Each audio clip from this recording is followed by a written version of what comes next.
Hello everyone, this is Naman Mittal welcoming you all to another session of Most Read Current Affairs. The date of the day is 5th of February 2021 and we shall be seeing all the articles which are important and relevant from the exam's perspective. So let us begin this particular session, and to all the new learners who have got associated with us for the very first time, please allow me to introduce to them few of the benefits of an academy subscription first. If you take an academy subscription, you get unlimited access to all the educators, their classes, their courses on an academy's platform. All the classes on an academy's platform are live, which makes sure that you get an opportunity on the real time basis to interact and engage with the faculty. You also get at regular intervals live test and doubt clearing sessions जो ensure करते हैं कि आपका proper assessment होता रहे और कोई भी gray area ना बचे of yours during this preparation of civil services examination. You can easily take the subscription of the Academies by downloading an Academies learning app and installing it on a mobile phone. After this, you will be getting two options of subscription. First would be plus subscription and second would be iconic subscription. If you go for the plus subscription, there are multiple duration plans ranging from 1 month to 36 months. You can opt for the annual subscription plan, which will cost you 49,500 rupees. You can here avail extra 10% off by using my code NAMAN, and the final price then would be reduced to 44,550 rupees. If you go for the iconic subscription, it is a bit expensive, as also it has certain benefits. Additional benefits like that of personal coach, mains question answer practice, personalized feedback, and so on. The annual price of the iconic subscription is 69,500 rupees. You can avail extra 10% off here as well, and by applying my code, and then the final price would be reduced to 62,550 rupees. Optional plans भी an academy आपके लिए offer करता है, again ranging from 1 month to 36 months. Here the annual optional subscription plan will cost you 27,500. After application of my code, that is NAMAN, you will get extra 10% off here as well, and the final price then would be reduced to 24,750 rupees. Unacademy combat 7th of February को होने वाला है. Pan India level पे ये series है जिसमें आप लोग फ्री ऑफ कॉस्ट पार्टिसिपेट कर सकते हैं. Not only to win exciting prizes but also it provides you a good opportunity to assess yourself at the pan India level. Let us come on to the articles of the day. आज के जो हमारे articles हैं वो उतने ज़्यादा relevant and important नहीं है, but I have tried to extract few of the articles from the prelims perspective. तो स्टार्टिंग में दो स्कीम्स हैं जो हम थोड़ा देख लेते हैं, बिकॉज प्रीलिम्स में निटिग्रिटीज आ जाती हैं about the scheme, and also these schemes are important from the mains perspective. तो आप इनको यूज कर सकते हैं under the measures taken by the government for the welfare of the women और for the concerned community of the country, right? So the first scheme out here is on the Pradhan Mantri Matru Vandana Yojana, that is Pradhan Mantri Matru Vandana Yojana, PMMVY. This scheme was launched by the government in 2017, and in this article the government claims that we have extended the benefits of this scheme to around 1.75 crore women beneficiaries. तो इसीलिए ये context है इसका. इस context के कारण ये news में है क्योंकि गवर्नमेंट ने यहाँ पे क्लेम किया है that we have expanded the ambit of this scheme. इतने लोग इससे बेनिफिट ले चुके हैं एज ऑफ नाउ. तो ये एक अच्छा एक्सक्यूज़ है कि हम इस स्कीम को एक बार गो थ्रू कर लें from the prelims perspective. So this scheme was launched in 2017 bye the ministry of women and child development. In this scheme, government usually provides conditional cash transfer. Now why it is conditional, you will get to know. So conditional cash transfers are provided to whom? So the beneficiaries out here are pregnant women and lactating mother. So these are the key beneficiaries of this particular scheme. तो इस scheme के through जो conditional cash transfer provide किया जाता है of how much amount. So the amount is 5,000 rupees. Is it given in lump sum? No, it is given in 3 installments. And these installments have conditions attached to them. Like a woman has to register herself at the Anganwadi sector. This is the first condition. Then she has to attend the counseling sessions. She has to get her prenatal checkup. So these are some of the conditions on the basis of which the installments are released to the accounts of pregnant women and lactating mothers. So that is why this scheme is the conditional cash transfer scheme. There are two major objectives of this scheme. First objective is to partially compensate for the wage loss of a woman, a pregnant woman or a lactating mother.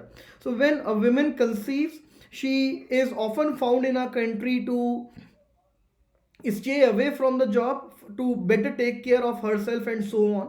तो जो उसका veg loss होता है by keeping herself away from the employment opportunities, उसको partially compensate करने की कोशिश करी है यहाँ पे गवर्नमेंट ने through this particular scheme. So this is the first objective, to partially compensate the wage loss of a women. Second, this scheme tries to improve the health seeking behavior especially of the women in our country. तो women अपनी nutritional needs के बारे में aware रहे, क्योंकि यहाँ पे counselling sessions हो रहे हैं. How she has to take care of herself and her coming child, ये सारी चीज़ें यहाँ पे इंश्योर करी जाती हैं इन दिस स्कीम. तो ये दो मेजर ऑब्जेक्टिव्स हैं इस स्कीम के, एक partial compensation for the wage loss और दूसरा हेल्थ सीकिंग बिहेवियर को प्रमोट करने की कोशिश की गई है through this particular scheme. Now it is important for you to know that this scheme, or in order to become eligible for this scheme, women should conceive for the first time, that is it should be her first child. अगर women का ये पहला child है तो women को इसके benefits मिलेंगे, otherwise women को इसके benefits नहीं मिलेंगे. अब सपोज करिए कि women ने कंसीव करा, उसने खुद को रजिस्टर करवाया एट द आंगनवाड़ी सेंटर, और उसके बाद due to some unfortunate happening miscarriage हो जाता है. So then also that women for the next time can not become a beneficiary of this particular scheme. So this scheme is very much strict in its eligibility criteria, wherein भले आपका IMR के कारण child loss हो गया हो, miscarriage हो गया हो, लेकिन अगर आपने एक बार रजिस्टर कर लिया खुद को at the anganwadi sector, then for the second time you cannot avail the benefits of this particular scheme. तो ये स्कीम सिर्फ एक ही बार अवेल की जा सकती है, and for the first child, not for the second child. तो ऐसा भी नहीं हो सकता कि आपने अपने फर्स्ट चाइल्ड के टाइम पे बेनिफिशियरी आप नहीं बने और सेकेंड चाइल्ड के दौरान आपने सोचा कि आप इसमें एनरोल कर लोगे तो आपको बेनिफिट मिल जाएंगे. सो that is also not possible. So it is applicable only for the first child. Here, technology has also been augmented in the scheme, because a software application is there wherein women can register themselves, they can check the or they can monitor the installments whether they have been given or not. तो एक software based application है, web based MIS software application है जिसको use किया गया है इन this particular scheme. This scheme rest on the potentials and efficiency of the Anganwadi workers of our country. So this scheme clearly rests, or for its implementation part, it is truly dependent on the Anganwadi services scheme, which is again an umbrella part of ICDS scheme. तो आपको already पता है कि anganwadi services और anganwadi workers का कितना important contribution है India में, specially for facilitating the social welfare related benefits in our country. So this scheme also rests itself on the efficiency and effectiveness of anganwadi workers. तो आप इसको आंगनवाड़ी में भी यूज़ कर सकते हैं, और स्कीम में भी आपको पता होना चाहिए कि ये स्कीम इम्प्लीमेंट कैसे होती है through the anganwadi workers and anganwadi centres, right. तो जो भी प्रॉब्लम्स आंगनवाड़ी में हैं वो प्रॉब्लम्स ऑटोमेटिकली इस स्कीम की लिमिटेशंस बन जाती हैं. अपार्ट फ्रॉम दिस एक और स्कीम है जननी सुरक्षा योजना, जो 2005 में गवर्नमेंट ने लॉन्च करी थी.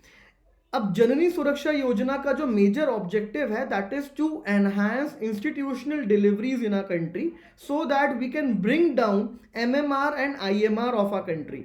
IMR की अगर मैं बात करूं तो it is near around 30 as of now, और MMR की अगर मैं बात करूं तो it is around 112 as of now. तो इसको हमें सब्सटैंशियली रिड्यूस करना है. सो फॉर दैट जननी सुरक्षा योजना वॉज लॉन्च्ड. इसमें 500 रुपीज़ का इंसेंटिव दिया जाता है to the pregnant women, and mainly यहाँ पे जो इंसेंटिव प्रोवाइड हो रहा है that is for the transportation of women from home to the nearest health care facility. So this scheme is also subsumed under the PMMY, और इसीलिए अगर आप क्यूमुलेटिव अमाउंट देखेंगे तो आपको देखने को मिलेगा that it is near around 6,000 rupees. तो इसमें 500 के 2 बार इंस्टॉलमेंट्स दिए जाते हैं जननी सुरक्षा योजना में, तो उसको भी इसमें इंक्लूड कर लिया गया है। तो as of now PMMVY that is Matru Vandana Yojana में जो 5000 रुपीज़ दिए जा रहे हैं, एक तो वो वेज लॉस के लिए दिए जा रहे हैं और एक आपके न्यूट्रिशनल हेल्थ अवेयरनेस के लिए दिए जा रहे हैं। इसके अलावा जो एक्स्ट्रा 1000 रुपीज़ आपको मिल रहे हैं that is for the institutional delivery, and under the Janani Suraksha Yojana even there are incentive for the ASHA workers if they take a particular women and gets institutionally delivered her child. This scheme also is the component of National Food Security Act of 2013, because National Food Security Act में भी financial incentives देने की बात करी गई थी to all the eligible pregnant women and lactating mothers. तो ये जो ओवरलैपिंग ज्यूरिसडिक्शंस था बाकी सारी स्कीम्स का, उन सबको सब्ज्यूम कर लिया गया है इन दी प्रधानमंत्री Matru Vandana Yojana. So these were some of the key details जो आपको पता होनी चाहिए फ्रॉम द स्कीम्स परस्पेक्टिव। और इसके अलावा आपको यहाँ पे पता है that the ambit of the scheme has been expanded by the government to around 1.75 crore eligible beneficiaries. इसमें जो टारगेट था गवर्नमेंट का वो ये था कि हम 50 लाख एलिजिबल विमेन बेनिफिशियरीज को रीच करेंगे एवरी ईयर। तो 2017 से लेके अभी तक अगर आप कैलकुलेट करें तो definitely government is short in meeting it's target, but तो ये भी एक लिमिटेशन में आप यूज़ कर सकते हैं। बट अदरवाइज अगर आपको ओवरऑल इसका एम्बिट देखना है तो that is good enough, and government is successful as of now in rolling out this particular scheme. Okay, let us talk about the next scheme, which is again very important scheme from the agriculture sector, especially in the irrigation sector of the agriculture. It is the Pradhan Mantri Krishi Sinchai Yojana. This scheme was launched in the year 2015. Today it came in the PIB, and wherein there is mention of a particular fund called as micro irrigation fund. तो micro irrigation fund इसी scheme का एक सब component है जिसमें 5000 crore rupees का corpus generate किया गया था। इस साल बजट में फर्दर 5000 करोड़ रुपीस से इसको टॉपअप किया गया है। So that is the reason it has come into the news. तो ये उतना इंपॉर्टेंट नहीं है हमारे लिए, बस हमें यही पता होना चाहिए कि एक माइक्रो इरिगेशन फंड नाम का कॉम्पोनेंट है इस पर्टिकुलर स्कीम में to further accelerate and promote the adoption of micro irrigation and precision technologies. इसके अलावा हम इस स्कीम को एक बार गो थ्रू कर लेते हैं बिकॉज ये स्कीम अगेन इंपॉर्टेंट है from prelims and mains perspective. Agriculture में आप इसको डेफिनेटली यूज कर सकते हैं। So as the scheme suggest that it is the Krishi Sinchai Yojana. So it is emphasizing on the irrigation sector of our country. Now here there are for a few objectives of this scheme. The objectives of this scheme was launched in 2015. So objectives की अगर मैं पहले बात करूँ इस scheme के, so the first objective is to improve on farm water efficiency. This is the first objective कि हमें on farm water efficiency improve करनी है. We need to adopt precision irrigation technologies. Then it emphasizes on the per drop more crop concept, that is it wants to enhance the crop productivity by utilizing minimum amount of water. तो water को कैसे आप precisely use कर सकते हो in a sustainable manner, and on the other hand you can increase the crop productivity as well. So this is the objective. The next objective is हर खेत को पानी, that is we need to expand the irrigation potential of our country and bring more irrigation cultivable area into the domain of the agriculture sector of our country. तो as of now जो irrigation जहाँ पे available है वो काफ़ी कम है area in the country, so we need to expand that area, irrigation area, and for that this component is there under the objectives हर खेत को पानी. Then the objective here talks about recharging the aquifers. So we need to enhance the or increase the recharging of the aquifers of our country, sustainable water conservation practices, convergence of investments in the irrigation, and expand cultivable area under assured irrigation. तो ये हम हर खेत को पानी में बात कर चुके हैं that we want to expand the cultivation area under the assured irrigation. The more important thing in this scheme is amalgamation of further ongoing projects of the government. तो गवर्नमेंट ने इस स्कीम को रोल आउट किया है through 3 different ministries, that is ministry of agriculture, ministry of rural development and ministry of water resources. तो ये 3 ministries हैं जो प्रधानमंत्री कृषि सिंचाई योजना को रोल आउट कर रहे हैं। And here since there is the inclusion of 3 ministries, तो उन 3 मिनिस्ट्रीज के ऑलरेडी कुछ ऑनगोइंग प्रोग्राम्स थे जिनको यहाँ पे अमेलमेट किया गया है, इंटीग्रेट किया गया है। Those are, the first programme is accelerated irrigation benefit programme, second is integrated water management programme, third is on farm water efficiency, and last is river development and Ganga rejuvenation. So these are the 4 schemes which previously were running independently, now have been integrated. तो अगर आपको water conservation करना है, if you want to adopt sustainable irrigation practices in India, so this is the right approach taken up by the government. Here, government has adopted the approach of decentralized state level planning, which will be rolled out through 2 kind of approaches. One is DIP and second is SIP, that is district level irrigation plans and state level irrigation plans. So this is the approach taken up by the government कि हम इस scheme को जब roll out करेंगे तो decentralise manner में करेंगे, bottom up approach के थ्रू करेंगे, जहां पे डिस्ट्रिक्ट इरिगेशन प्लान्स एक डिस्ट्रिक्ट अथॉरिटीज क्रिएट करेंगी, then there will be the state irrigation plans and then there will be a supervision would be provided by the inter ministerial national steering committee. इसको further supervise करने के लिए या पूरे programme को implement करने के लिए the task has been given to the NITI Aayog. So this is the implementing agency. इसका यहाँ पे जो कमिटी बनाई गई है that is the national executive committee to be chaired by the vice chairperson of the NITI Aayog. So this was about the Pradhan Mantri Krishi सिंचाई योजना. ज़्यादा यहाँ पे टारगेट्स नहीं है as we see in the other schemes. Here the more important thing is keywords. Keywords अगर आपको पता है, like the amalgamation of schemes, accelerated irrigation benefit program, integrated water management program, on farm water efficiency, river development and Ganga rejuvenation. तो ये सारे keywords पे आपने focus करना है मेनली, राइट. और माइक्रो इरिगेशन फंड यहाँ पे कॉन्स्टिट्यूट किया गया है ताकि हम फैसिलिटेट कर सकें, प्रमोट कर सकें precision irrigation technologies in our country. Okay, the next article here talks about the Rajiv Gandhi case convicts and the tussle between Tamil Nadu state government, governor and the central government. तो ये issue काफ़ी time से news में चल रहा है.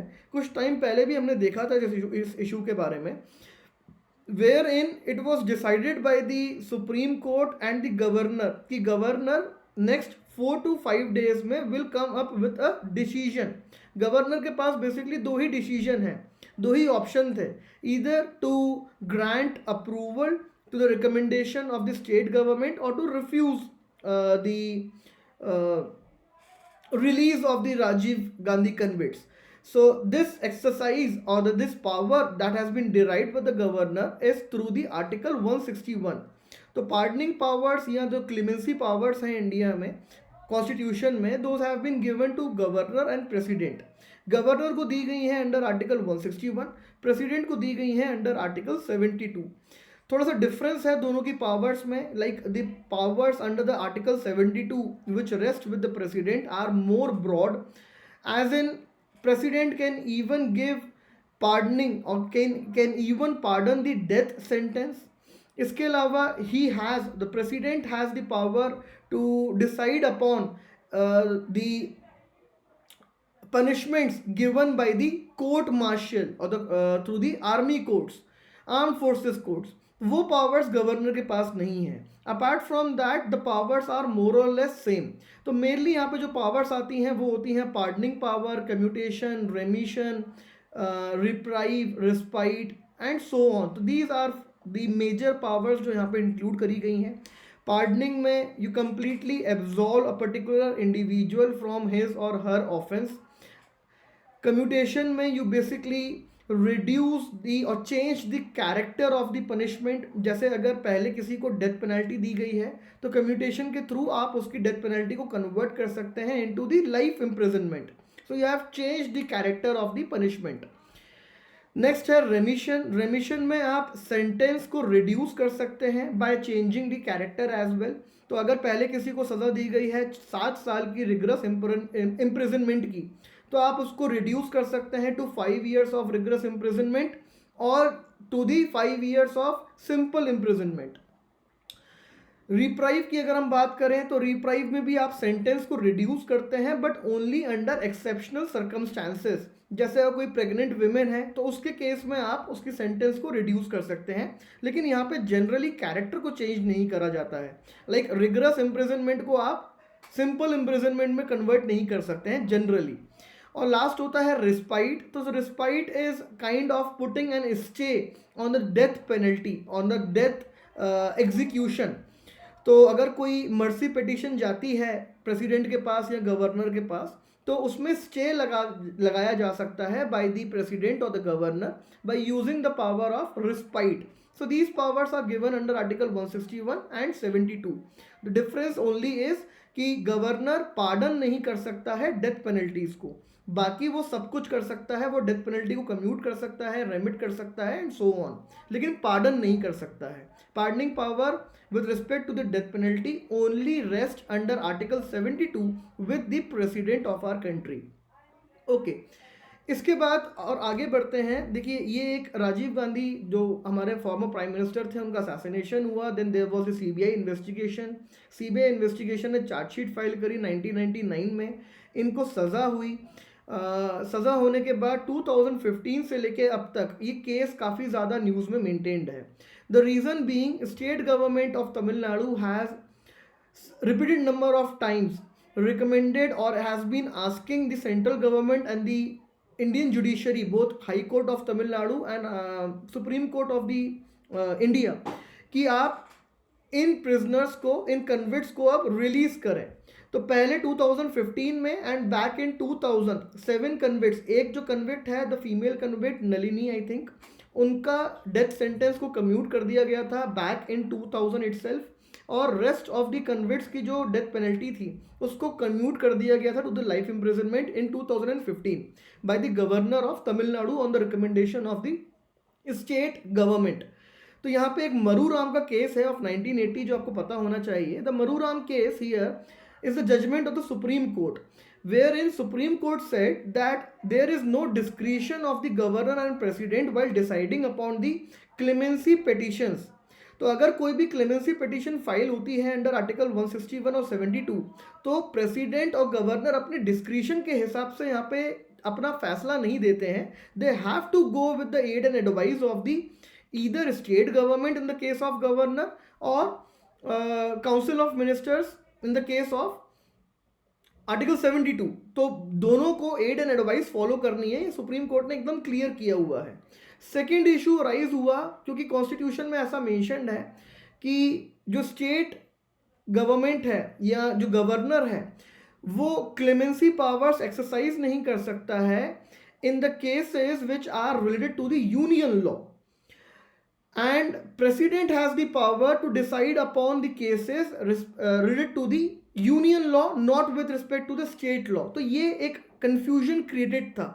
In the 2015 supreme court ने Sriharan case में, श्रीहरन जजमेंट में ये भी क्लैरिफाई करा and it said in this particular case that the Rajiv convict case can be decided equally either by the governor or by the president, because state government का यहाँ पे कहना था कि जो इन पे एलिगेशंस लगाए गए हैं, जो ऑफेंसेस लगाए गए हैं, those are under section 302 of the IPC which even deals with the public order, और पब्लिक ऑर्डर जो है वो स्टेट लॉ में आता है। So this was the argument made by the state government, और इसीलिए यहाँ पे गवर्नर और प्रेसिडेंट के इक्वल डिस्क्रिशन है, ये इक्वल राइट्स हैं आप बोल सकते हैं। So it totally dependent upon the Rajiv Gandhi convicts कि वो किसको अप्रोच करते हैं. So they approach the governor. तो स्टार्टिंग में सेंट्रल गवर्नमेंट ने अपोज करा कि the case has been investigated by the CBI, the case has been filed under the central laws, then how come governor can decide on these petitions. लेकिन उस issue को resolve कर दिया गया था by the supreme court judgement of the Sriharan. उसके बाद central government ने भी परमिशन प्रोवाइड कर दी कि अगर गवर्नर को रेमिशन प्रोवाइड करना है in the Rajiv Gandhi case commits, so CBI has no objection in that. Governor of Tamil Nadu can go with that. तो सुप्रीम कोर्ट ने यहाँ पे अप्रूवल प्रोवाइड कर दिया. एंड अकॉर्डिंगली इन 2018 तमिलनाडु की स्टेट कैबिनेट ने, काउंसिल ऑफ मिनिस्टर्स ने तमिलनाडु के रिकमेंड किया to the governor of Tamil Nadu that you need to provide remission to the Rajiv Gandhi case, Rajiv Gandhi convicts. लेकिन governor has not decided till now. That is almost 2 years have been passed from 2018's recommendation of the state cabinet और अभी तक governor ने कोई भी decision नहीं दिया है. तो जनवरी 2020 की स्टार्टिंग में, दैट इज जनवरी 2020 में सुप्रीम कोर्ट ने गवर्नर के इस डीले को एक्स्ट्रा ऑर्डिनरी डीले टर्म करा and it asked the governor to expedite the decision with respect to the Rajiv Gandhi case convicts. Because देखिए गवर्नर के पास क्या ऑप्शन है, governor maximum governor can not refuse the aid and advice of the state cabinet. What it can do is it can at max send it back for the reconsideration. लेकिन वो करने के बाद भी they have reaffirmed their recommendation. State government has reaffirmed their recommendation. अब governor के पास कोई ऑप्शन नहीं है. गवर्नर या तो मर्सी पिटिशन उसको ऑफर करनी ही पड़ेगी. So it started to make use of pocket veto kind of a thing कि हम कोई भी डिसीजन इस पर नहीं ले रहे हैं. We are basically taking no decision on this particular issue. So this issue has been in there in the news since 2 years. और अब गवर्नर ने ये डिसाइड करा है that I am not the appropriate authority to decide upon this particular issue and it should be decided by the president. तो काफ़ी सारे legal experts हैं, फॉर्मर जस्टिस हैं, जिन्होंने इस पर्टिकुलर डिसीजन ऑफ गवर्नर को इलीगल बताया है बिकॉज ये कोई ऑप्शन गवर्नर के पास था ही नहीं. Getting my point, governor had only one option that is to provide remission to the Rajiv Gandhi convicts because it was recommended by the state government.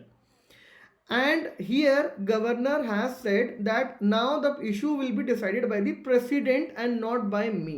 तो ये एक इशू है जो काफ़ी टाइम से रनिंग है, इन न्यूज़ है. That's it.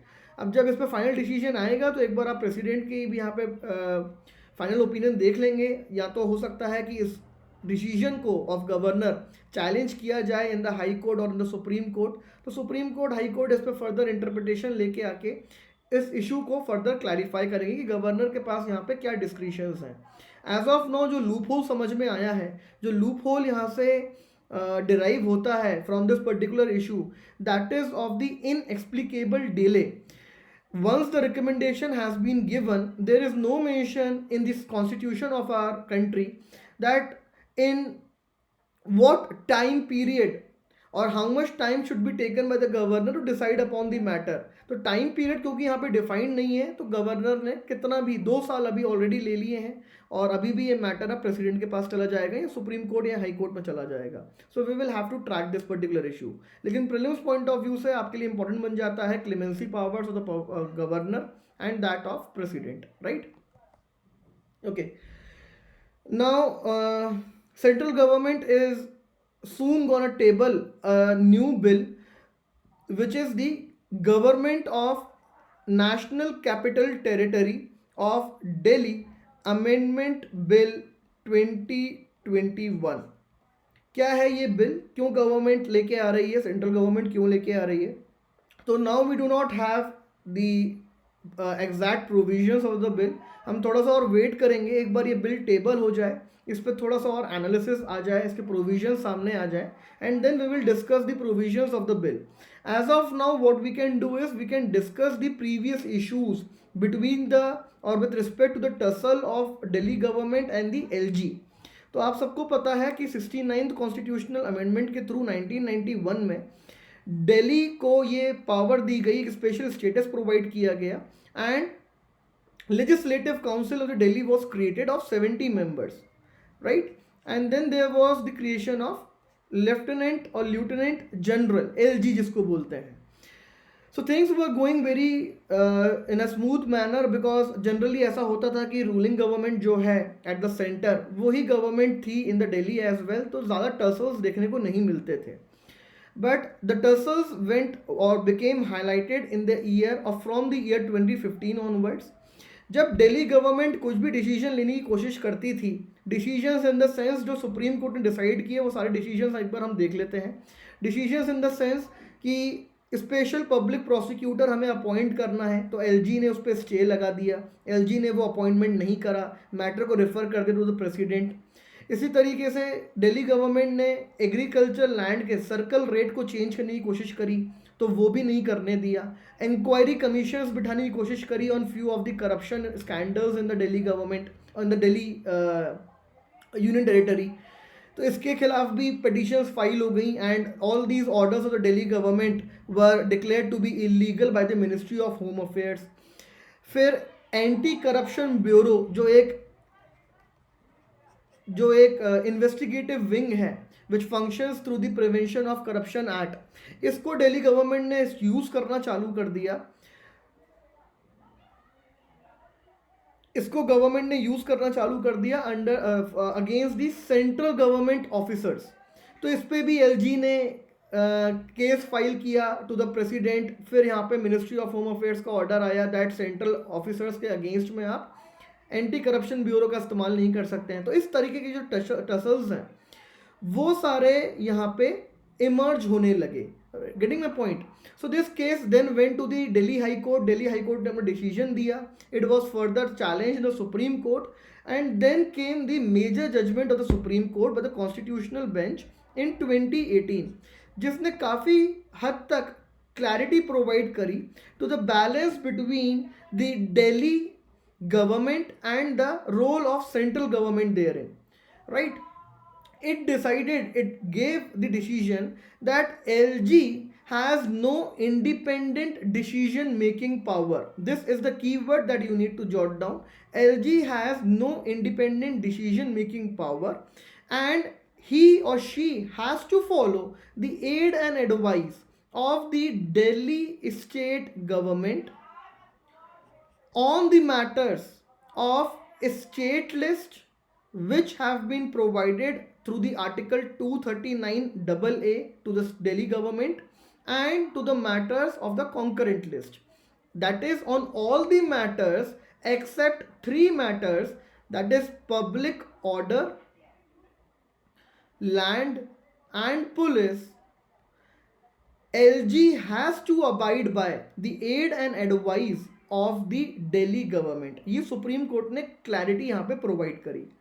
इसके बाद सुप्रीम कोर्ट ने यहाँ पे फर्दर क्लैरिटी प्रोवाइड करी that on certain matters definitely discretion is there of the LG to seek the opinion of president of the country, but this power of the LG should be used only under exceptional circumstances. तो जब भी कोई difference of opinion create होता है on the matters which over which there is authority of the Delhi government, अगर उन matters में कोई भी डिफरेंस ऑफ ओपिनियन क्रिएट होता है, तो जो एलजी है वो डेफिनेटली प्रेसिडेंट का ओपिनियन यहाँ पे सीक कर सकता है. But this should not be a routine exercise, और it should not be practised in a mechanical manner, rather only in the exceptional circumstances, ताकि स्मूथ मैनर में फंक्शन कर सके Delhi government, LG and the central government, right. इसके बाद यहाँ पे इसी जजमेंट में 2018 के जजमेंट में जो तीसरा मेजर सुप्रीम कोर्ट का डिसीजन था, that was with respect to the statehood of Delhi, कि क्या दिल्ली एक स्टेट हुड है, क्या दिल्ली एक स्टेट है या नहीं. तो सुप्रीम कोर्ट ने रेफर किया 1987 के बालाकृष्णन कमेटी को, and it said that Delhi has a special status but it is not a state. So it was made clear in 2018 that Delhi is not a state for sure, yes, but it has a special status, and that special status should be ensured through the smooth functioning of LG and the Delhi government. तो यहाँ पे roles, powers, authorities both of Delhi government and LG clearly define किए supreme court ने ताकि functioning smooth हो सके, right. इसके बाद देयर वर सर्टेन इश्यूज जो मैंने आपके साथ डिस्कस किए कि मैटर ऑफ सर्विसेज में किसके पास पावर रहेगी, एसीबी के रिस्पेक्ट में किसके पास पावर रहेगी, स्पेशल प्रोसिक्यूटर अपॉइंट करना तो किसके पास पावर रहेगी, सर्कल रेट एग्रीकल्चर लैंड का डिसाइड करना किसके पास पावर रहेगी। So for all these matters this constitutional bench said that we will form a 2-judge bench of the Supreme Court to decide upon these matters on the basis of the judgment that we have given today. तो एक 2-judge bench बनी of the supreme court और 2019 में उसने अपना एक judgement दिया। अब इस जजमेंट में सारे डिसीजंस जो थे, जो सारे इश्यूज थे वो सेटल कर दिए इस 2019 के सुप्रीम कोर्ट के जजमेंट ने, लेकिन एक इशू बच गया, that is on the services. Services in the sense कि ट्रांसफर्स पोस्टिंग किसके हाथ में है, सेंट्रल गवर्नमेंट के हाथ में है कि स्टेट गवर्नमेंट के हाथ में है, बिकॉज दिल्ली का अपना खुद का पब्लिक सर्विस कमीशन नहीं होता है, राइट। तो जो सर्विसेज के रिगार्डिंग इशू था, that on this particular issue there was a divided opinion of the 2 जजेस, तो ये कंक्लूड नहीं हो पाया। लेकिन अपार्ट फ्रॉम दिस एसीबी के ऊपर सुप्रीम कोर्ट ने 2019 में बोला कि एसीबी के ऊपर एक्सक्लूसिव कंट्रोल है of the central government and ACB can not be used against the central officers, they can only be used against the state government officers, not against the central government officers, and the exclusive control over ACB is that of central government. Circle rate of the agricultural land can be decided by the Delhi government. Appointment to the special public prosecutor can be done by the Delhi government and so on. तो ये सारे issues settle कर दिए गए, लेकिन services का issue settle नहीं किया गया, and still the decision is to be given by the supreme court, right. Special status to the Delhi is given by Article 239AA. So 239 talks about the administration of the UTs in our country, and 239AA talks about the special status given to the Delhi through the 69th Constitutional Amendment of 1991, right? Okay. अब ये issue जो एक है services के ऊपर, ये unsettled है अभी तक, तो इस पर सुप्रीम कोर्ट को फर्दर डिसीजन देना पड़ेगा, बिकॉज यहाँ पे डिवाइडेड ओपिनियन आया था ऑफ द 2 जजेस। इसके बाद जो यहाँ पे जजमेंट्स आए, जैसे एसीबी जो 40 साल से दिल्ली गवर्नमेंट के हाथ में थी, दिल्ली गवर्नमेंट के कंट्रोल में थी, now the exclusive right has been given of the ACB to the central government. So Delhi government has not very much liked the judgment of the Supreme Court, and they have talked about going after the other legal routes to find the final conclusion of the matter. अब ये जो judgement है 2018 का और 2019 का, इसको central government एक bill के थ्रू लेके आना चाह रही है, इसको फॉर्मलाइज करना चाह रही है। So this bill here talks about delimiting or categorically presenting the status of Delhi as a special status, role of the Delhi government, powers of the LG, specifically after the judgment of 2018 and 2019. So this will be enacted through an act and further be formalized. तो ये एक objective है Delhi government के bill का, जो Delhi government amendment bill है यहाँ पे 2021. This is the major objective of this bill, to give effect to the judgment of 2018 and 2019 of the Supreme Court. तो ये बिल जब टेबल होगा पार्लियामेंट में तो उसके प्रोविजंस भी हम डिस्कस कर लेंगे। आपका बैकग्राउंड ऑलरेडी रेडी है कि पहले क्या पोजीशन थी और अभी क्या पोजीशन है, राइट? तो बैकग्राउंड आपका ऑलरेडी रेडी है, you just need to now go through the provisions of the bill. Now the provisions of the bill also will be majorly in compliance with the supreme court judgement. हाँ, जहाँ पे थोड़ा सा you can say that the conclusion has not been arrived at, like the matter of services, तो हो सकता है in this particular bill जो सेंट्रल गवर्नमेंट है वो अपने हिसाब से प्रोविजंस को एनैक्ट करने की कोशिश करे, तो again that can become a good issue in the times to come. इसके अलावा एक और बिल की यहाँ पे बात हुई है इस पर्टिकुलर आर्टिकल में, लेकिन वो बिल भी अभी टेबल नहीं हुआ है, तो उसके पास एक समरी मेंशन्ड है, एक ब्रीफ मेंशन्ड है, that is the bill on the crypto currencies regulation of official digital currency. अब इस बिल के थ्रू गवर्नमेंट के दो ऑब्जेक्टिव हैं।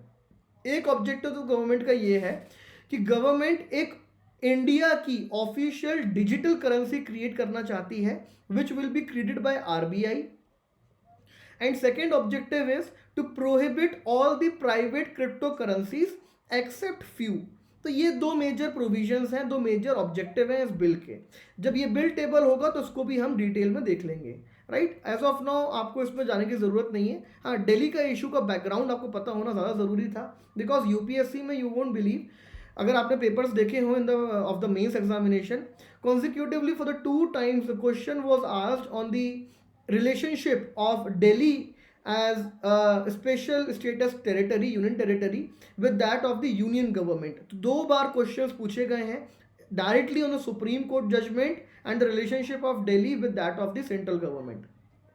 यहाँ पे जो स्टेट हुड नहीं दिया गया है, इसके पीछे भी मेजर रीजन आपको पता होना चाहिए, बिकॉज यूपीएससी भी पूछ चुका है that should statehood should be given to the Delhi और द एनसीआर रीजन और not.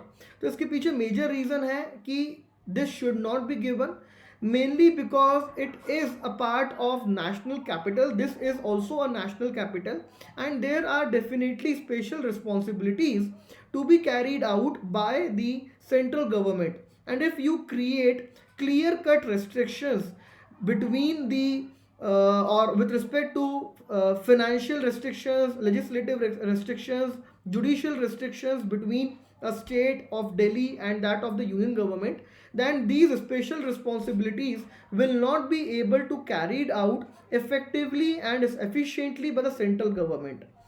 So since Delhi is a national capital, so it cannot be recognized as a territory of a particular state, rather it is a territory of the entire India, and so it has been termed till now as a union territory, but through the 69th Constitutional Amendment Act we have provided it a special status, that's it, right. तो इसीलिए supreme court ने भी इसको एक state नहीं माना है, इसको सिर्फ एक स्पेशल स्टेटस बोला है। ओके, आगे बढ़ते हैं। बजट के थ्रू, बजट से हमने ये एक आर्टिकल पिक किया है, तो बजट भी हम डिस्कस करने ही वाले हैं कल या परसों में। मोस्ट प्रोबेबली संडे को एक सेशन लूंगा मैं, स्पेशल सेशन, जहाँ पे हम बजट को कम्प्लीटली डिस्कस करेंगे राइट फ्रॉम द स्क्रैच। लेकिन ठीक है, क्योंकि ये आर्टिकल्स आते जा रहे हैं न्यूज़ में, तो आपका एक रिवीजन ही हो जाएगा। So there is a new provision, yeah, something like bitcoins only, but there are exceptions mentioned in the cryptocurrency bill, so it is possible that on exceptions में bitcoin को place कर दिया जाए, right? So there are multiple private cryptocurrencies in the market as of now जिनको regulate करने की ज़रूरत है, इसलिए cryptocurrencies bill में ये objective है गवर्नमेंट का कि हमें prohibit करनी है वो सारी क्रिप्टो करेंसीज एक्सेप्ट फ्यू। अब वो जो एक्सेप्ट फ्यू है उसके पीछे क्या क्राइटेरिया लेके आएगी गवर्नमेंट, उस पर क्या रीजनिंग देगी, how will they be regulated, वो सारी चीज़ें एक बार बिल टेबल हो जाएगा, हमें फाइनल प्रोविजंस मिल जाएंगे। Only after that we will be able to analyse and arrive at a conclusion. Here in this particular issue, in this particular article, it talks about the PF, that is Provident Fund। तो government ने इस बार limit लगा दी है on the contributions of the PF विच और above which taxation would be applied और tax would be applied. तो पहले ऐसा होता था कि पीएफ में आप कितना भी कंट्रीब्यूट करो that would remain tax free. So PF में 3 स्टेज होती हैं। एक एंट्री की स्टेज होती है, that is when you contribute your amount.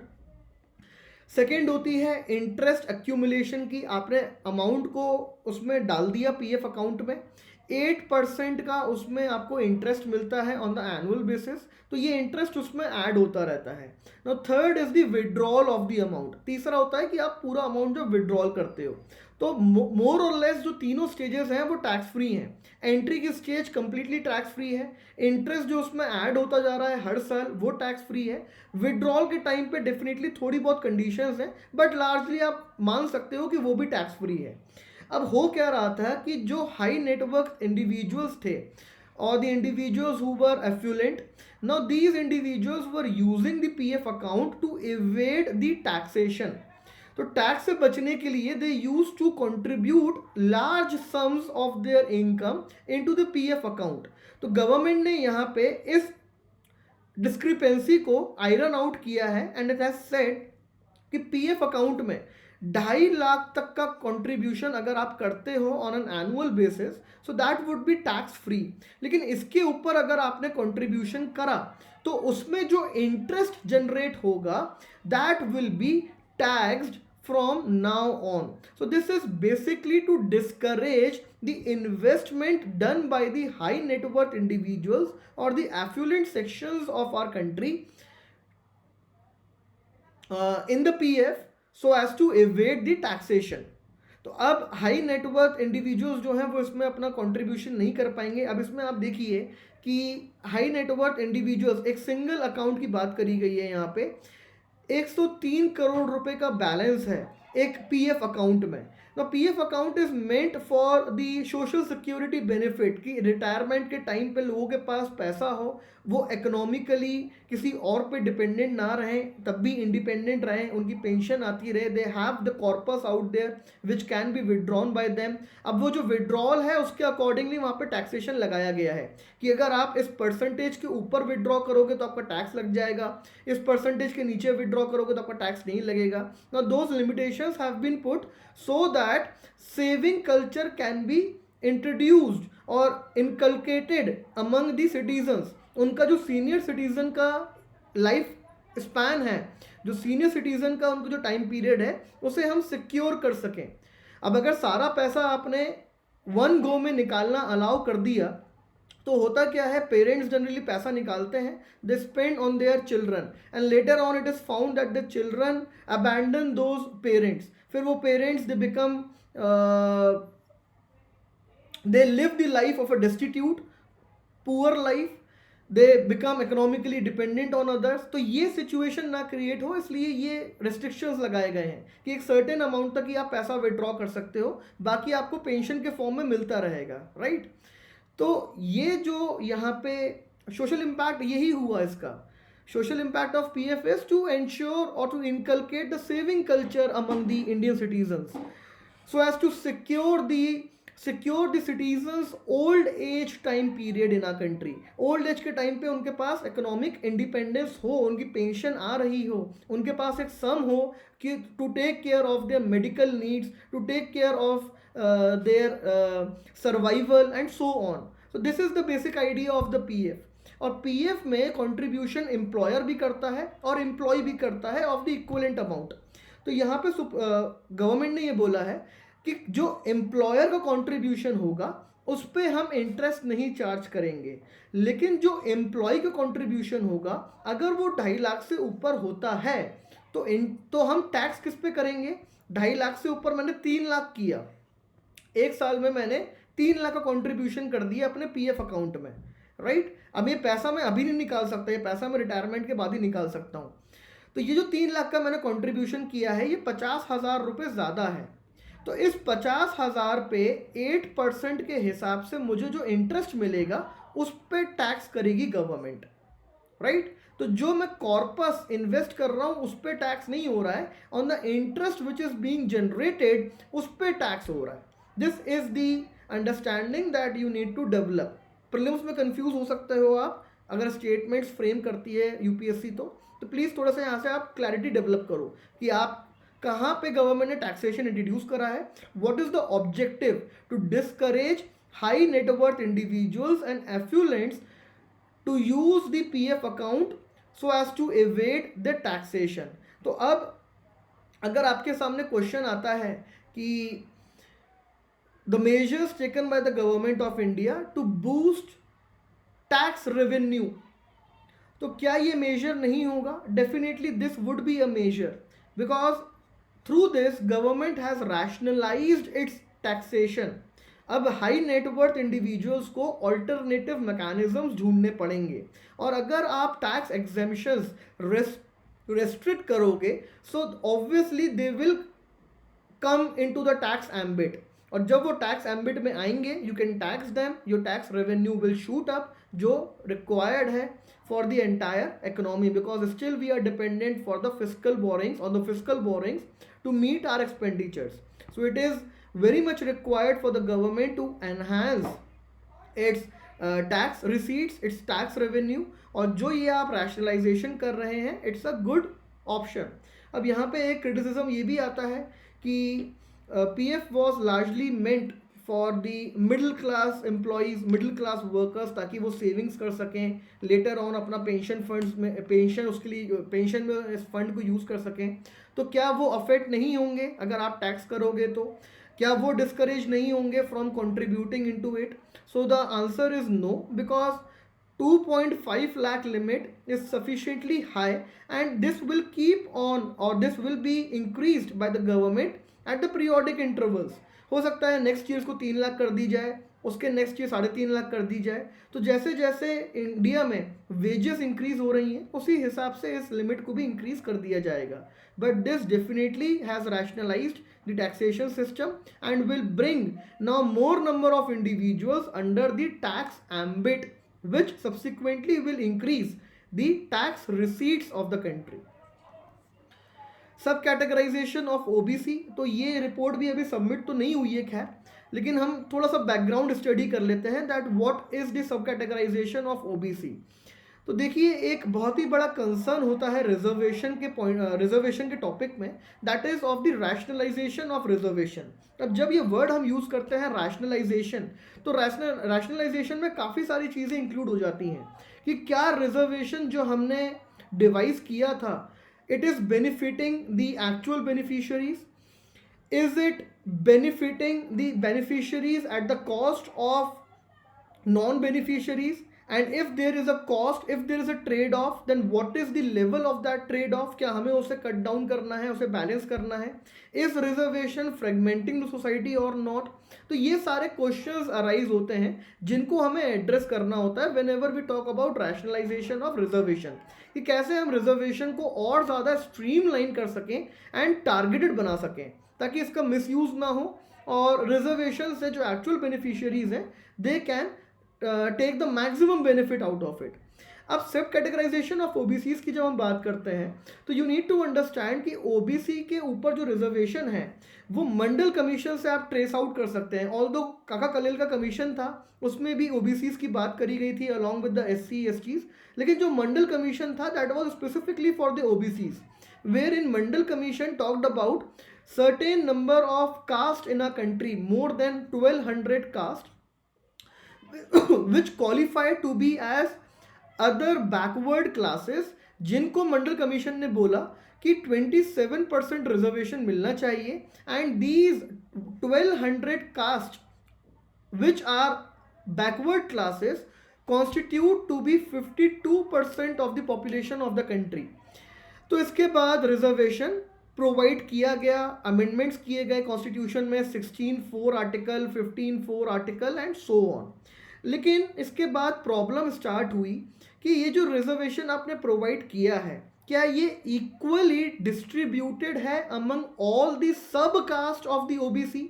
तो कोई एक ओबीसी अपने आप में तो कास्ट है नहीं, it stands for other backward classes. अब इसमें मोर देन 2000 कास्ट आती हैं, इसमें मोर देन 2000 कैटेगरीज आती हैं. तो क्या पूरे 2000 कैटेगरीज को इक्वल रिजर्वेशन बेनिफिट्स मिल रहे हैं? जब हम इस क्वेश्चन को एड्रेस करने जाते हैं, the answer is no. Now this no can be substantiated from 2 areas. First is supreme court. तो सुप्रीम कोर्ट ने भी ये इशू राइज किया था कि we need to go for the sub categorisation so as to maximize the benefits under the OBC reservation to all the subcaste. And second, through the Rohini Commission. Now this Rohini Commission was constituted by the government of our country, mainly by the president, because article 340 है जिसमें clearly mentioned है कि president जो है एक commission appoint कर सकता है to look at the to check or to know about the measures to be taken to further rationalize the reservation, to monitor the progress of the other backward classes in our country and so on. तो इसके respect में एक commission president ने setup करा इन 2017 which was chaired by the Rohini तो इसको नाम दिया गया रोहिणी कमीशन। इसके कुछ मैंडेट थे। मैंडेट क्या था कि कितना, what is the extent of inequitable, just give me a second, एक बार मैं आर्टिकल ओपन कर लेता हूँ तो आपको टर्म्स ऑफ रेफरेंस में इसके क्लियरली बता दूंगा।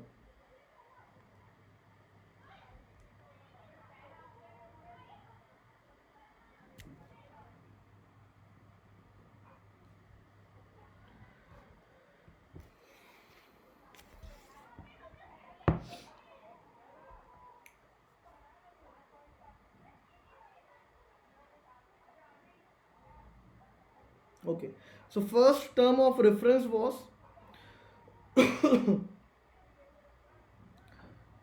so first term of reference was extent of inequitable distribution of benefits of reservation, किस extent तक inequitable distribution है। Second term of reference was क्या मैकेनिज्म, क्राइटेरिया, नॉर्म या पैरामीटर अडॉप्ट करना चाहिए, एक साइंटिफिक अप्रोच डेवलप करनी चाहिए for the sub categorisation. Then identifying the respective caste, communities और सब कास्ट जिनको हमें कैटेगराइज करना है। और एक चौथा यहाँ पे टर्म्स ऑफ रेफरेंस ऐड किया गवर्नमेंट ने when it was extending the time period of this Rohini commission for the 10th time. और इसने ऐड किया कि जो भी सेंट्रल लिस्ट ओबीसीज मेंशन्ड हैं उसमें कोई भी करेक्शन करना है, कोई भी कास्ट अगर बार बार रिपीट हुई है तो आप एक बार वो लिस्ट को गो थ्रू करो और जो भी उसमें एरर्स हैं you should do away with all those errors. तो ये बेसिकली 4 टर्म्स ऑफ रेफरेंस हैं ऑफ दिस पर्टिकुलर कमिटी।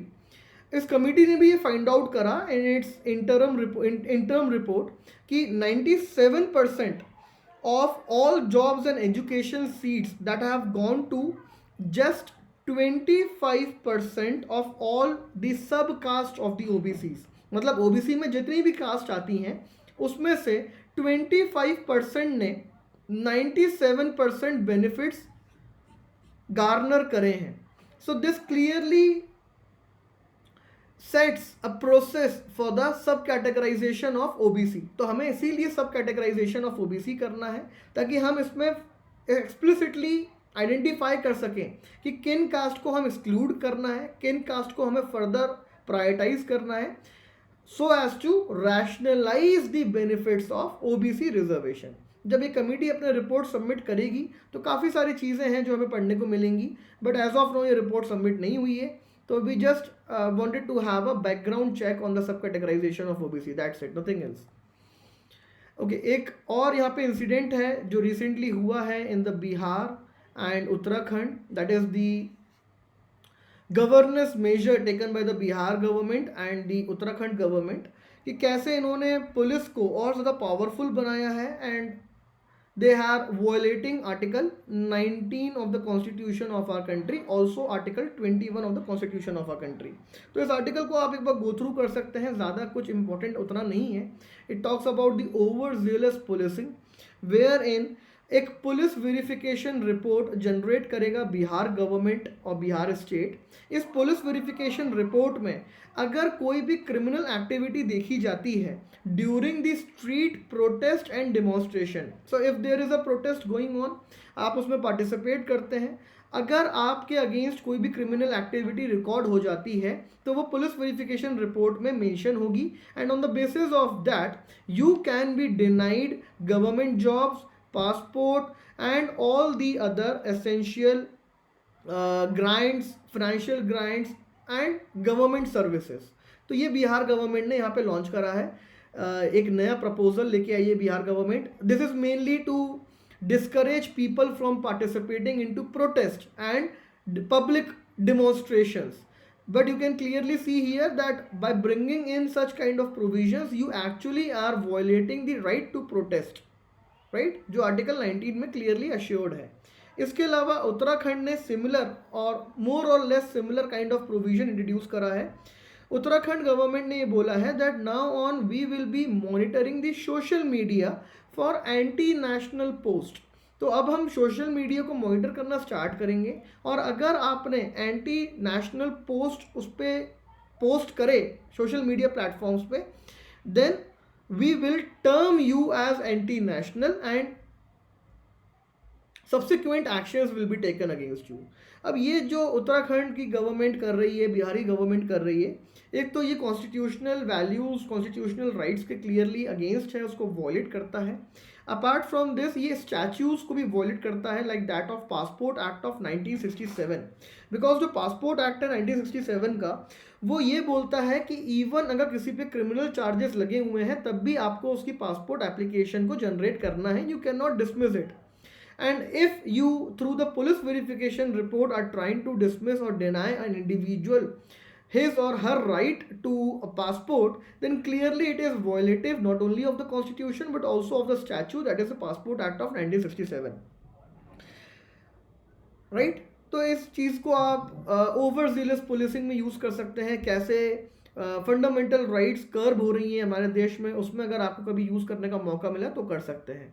अब अगर इसको इम्प्लीमेंट करता है बिहार गवर्नमेंट, उत्तराखंड गवर्नमेंट, ये ज़्यादा न्यूज़ में आता है तो इसको हम फर्दर डीप में स्टडी कर सकते हैं. अदरवाइज ज़रूरत नहीं है एज ऑफ नाउ. ओके, ये शायद हम कल देख चुके थे तो आज स्किप कर सकते हैं. लाइट कॉम्बैट एयरक्राफ्ट प्रोग्राम जो गवर्नमेंट ने 1980s में रन करा था so as to replace MiG aircraft fighters. अब फाइनली इंडिया की वो कैपेसिटी डेवलप हो चुकी है, specifically with respect to the LCA, that is Tejas, which is clearly manifested through the highest order by value being given to the HAL for the production of Tejas. And now HAL says that we are even ready to export Tejas to the IOR countries and the South Asian countries. तो हम पहले भी discuss कर चुके हैं कि export potential जो है इंडियन डिफेंस सेक्टर का वो सबसे ज़्यादा है नेबरहुड में, एक्सटेंडेड नेबरहुड में. राइट, तो यहाँ पे हम अपना पोटेंशियल को टैप कर सकते हैं. We can tap the opportunities available out here and also in the West Asian region. West Asian region में भी आप अपॉर्चुनिटीज को टैप कर सकते हैं. And through this India once again asserts its role to be the net security provider and also the first responder in the entire neighborhood and extended neighborhood region. बाकी इस article में ज़्यादा कुछ खास नहीं है. तेजस के बारे में डिटेल में पढ़ना आपको मैं रिकमेंड नहीं करूँगा बिकॉज बहुत ज़्यादा टेक्निकल हो जाएगा. तो ये प्रोग्राम था, बस 1980s में लॉन्च किया था. मिग एयरक्राफ्ट हमें रिप्लेस करने थे जो हमने रशिया से लिए थे because they were getting obsolete. So we have now decided to replace them with the indigenous defense manufacturing capability of HAL through the Tejas aircraft, which is the light combat aircraft. That's it. Okay, this article talks about the agreement between India, Japan and Sri Lanka. तो श्रीलंका ने unilaterally cancel कर दिया है. तो बहुत ही अच्छे language में यहाँ पे एक्सप्लेन किया गया है ये आर्टिकल, इसलिए मैंने ये पिक करा because you can go through this article. एक क्विक रिवीजन आपका होता है कि क्या मेजर पॉइंट्स हैं, कैसे ये जो पर्टिकुलर इशू है ये अफेक्ट करता है 13th अमेंडमेंट को भी, because now the air which is already against in the Sri Lanka against the 13th amendment will further be accelerated and promoted. और 13th अमेंडमेंट के रिस्पेक्ट में भी इंडिया को एक डिफीट देखने को मिल सकती है in the times to come. So India needs to ramp up its diplomatic interventions, diplomatic engagements, ताकि हम श्रीलंका को यहाँ पे again we can develop the lost trust and confidence, we can restrict the influence of China in the region. And here it is more important for India because now it is also the member of or non-permanent member of the UNSC. So India is in a better position to leverage its position and influence Sri Lanka with respect to the India's interest in Sri Lanka. Right, तो इसके respect में एक बार आप go through करेंगे इस article को, बहुत अच्छे तरीके से एक्सप्लेन किया गया है entire issue and it will be good read definitely. Okay, health sector के ऊपर यहाँ पे एक आर्टिकल आया है कि हेल्थ सेक्टर में स्पेंडिंग जितनी करनी चाहिए थी गवर्नमेंट को उतनी नहीं करी है. तो अब इसके देखिए दो तरीके से आप इस पर्टिकुलर इशू को देख सकते हैं. एक तरीके से आप ऐसे देख सकते हैं कि इस बार हेल्थ एक्सपेंडिचर जो गवर्नमेंट ने बताया है उसमें गवर्नमेंट ने वाटर एंड सैनिटेशन को इंक्लूड कर लिया है. So this decision of the government has been criticised by the health experts and the social activist that the overall health expenditure का बजट अगर हम देखें so that has only been slightly improved. You are claiming 137% hike in the entire budget of the health expenditure. Bye including water and sanitation, जो health के उतने important part नहीं है, लेकिन गवर्नमेंट उसको ऐसे डिफेंड करती है that we have vector borne diseases problem, we have burden of communicable diseases, and also WHO has said that health has some integrative components like that of sanitation and clean water drinking facilities. तो इसीलिए एक integrated approach में हमने health expenditure यहाँ पे बनाया है। तो ये एक दो ओपिनियंस फॉर्म हो रहे हैं। बाकी जब हम बजट डिस्कस करेंगे तो हम एक बार इसको डिटेल में देख लेंगे कि गवर्नमेंट ने कैसे प्रधानमंत्री आत्मनिर्भर भारत स्वास्थ्य योजना के बारे में बातें करी हैं। वो स्कीम जब नोटिफाई होगी तब उसके बारे में प्रोविजंस आएंगे। As of now the only thing that we know is that a new scheme called as Pradhan Mantri Atmanirbhar Bharat स्वास्थ्य योजना ये गवर्नमेंट रिलीज करेगी। 5 साल की जो फंडिंग है इसमें that will be near around 64,000 crore rupees, and the major emphasis will be on the wellness centers by also including in them primary, tertiary and secondary health care. तो जो आयुष्मान भारत है वो क्यूरेटिव हेल्थ केयर को promote करती है, और ये जो स्कीम है ये प्रिवेंटिव हेल्थ केयर को प्रमोट करेगी by ensuring good facilities, good healthcare facilities, upgradation of the infrastructure, availability of the modern technological equipments, interventions in the healthcare facilities at all primary, secondary and tertiary healthcare. तो ये public sector infrastructure को, public health infrastructure को boost provide करेगी, जिसके through affordable health access available होगा to the Indian citizen. तो इसके जब फर्दर प्रोविजंस आएंगे तब हम इसको डिस्कस कर पाएंगे। अदरवाइज अभी तो स्कीम का बस हमारे पास ओवरव्यू है, गवर्नमेंट ने इसको अनाउंस नहीं करा है टिल नाउ।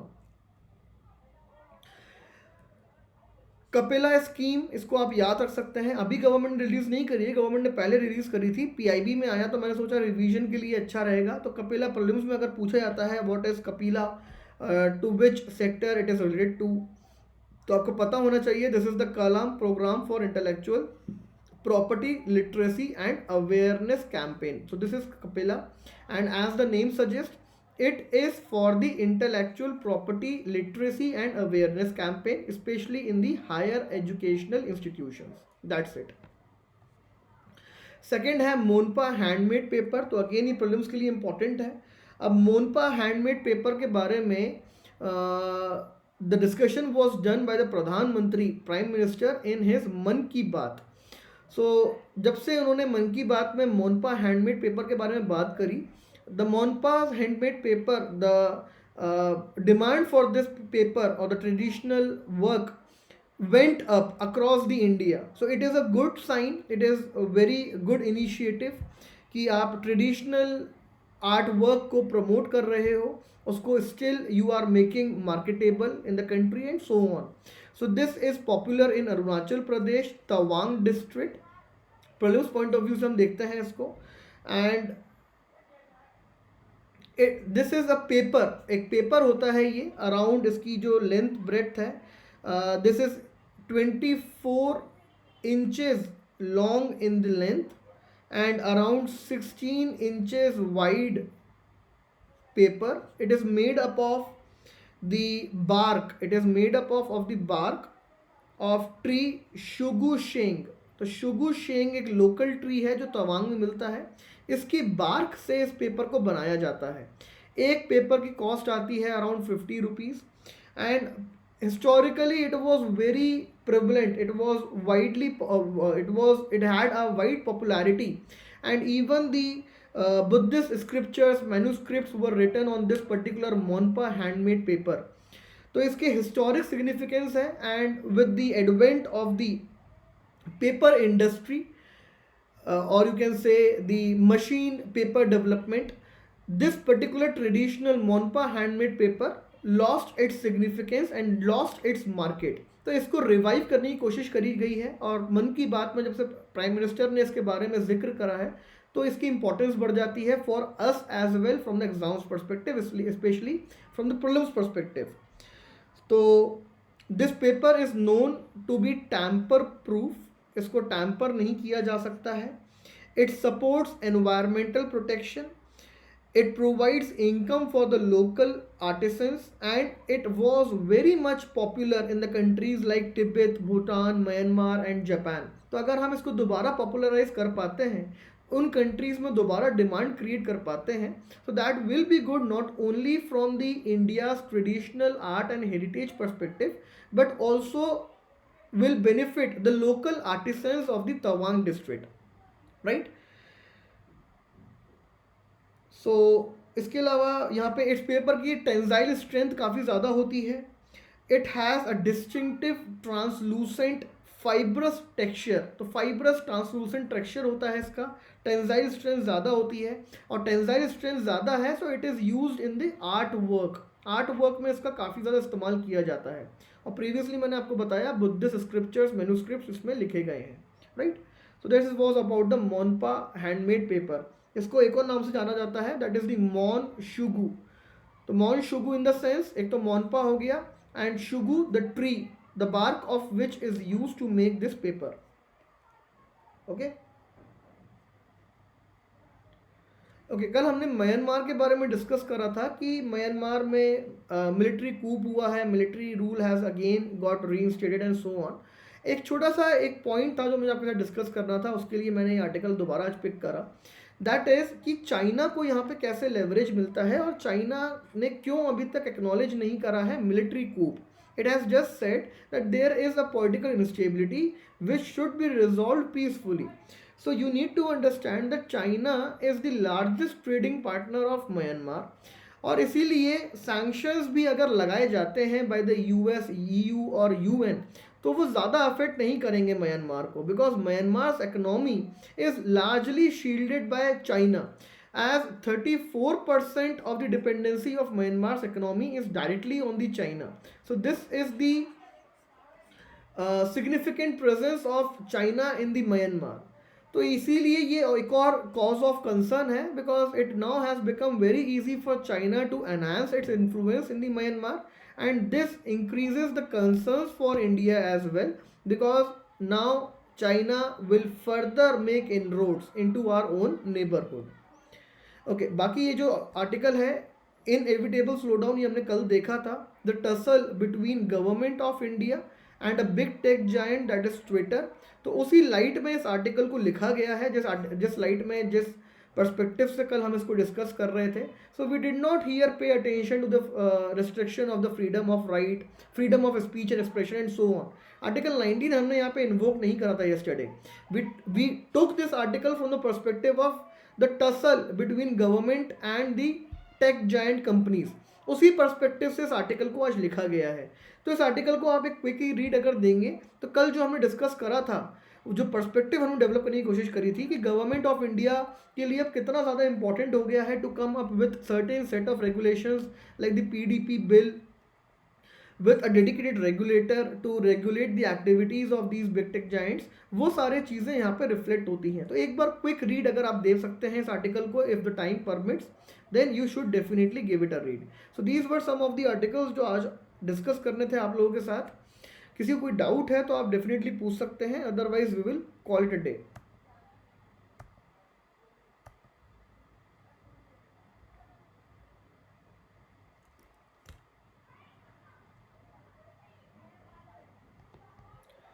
बाकी अगर आप सब्सक्रिप्शन लेने का प्लान कर रहे हैं, so there are combo offers as well. Combo offers as in कि आप आइकॉनिक के साथ अगर ऑप्शनल लेते हैं तो उसमें आपको सर्टेन डिस्काउंट मिल जाता है. तो अगर आइकॉनिक और ऑप्शनल का कॉम्बो प्लान आप चूज़ करते हैं, so here you get 88,705 rupees the cost of the annual plan, and you can avail extra 10% off here as well by applying my code NAMAN.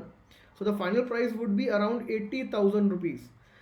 And अगर आप plus subscription के साथ optional course को combine करते हैं, so you will have to pay 70,000 for the annual plan, and here you can again avail 10% off. The final price would be 63,000, around 63,000 rupees. तो काफ़ी अच्छा बेनिफिशियल ऑप्शन है ये अगर आपको इंटीग्रेटेड प्रिपरेशन करनी है of the UPSC, specially when you are a fresher.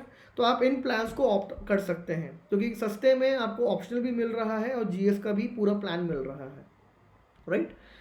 किसी को कोई डाउट नहीं है, so we can conclude it a day, we can call it a day.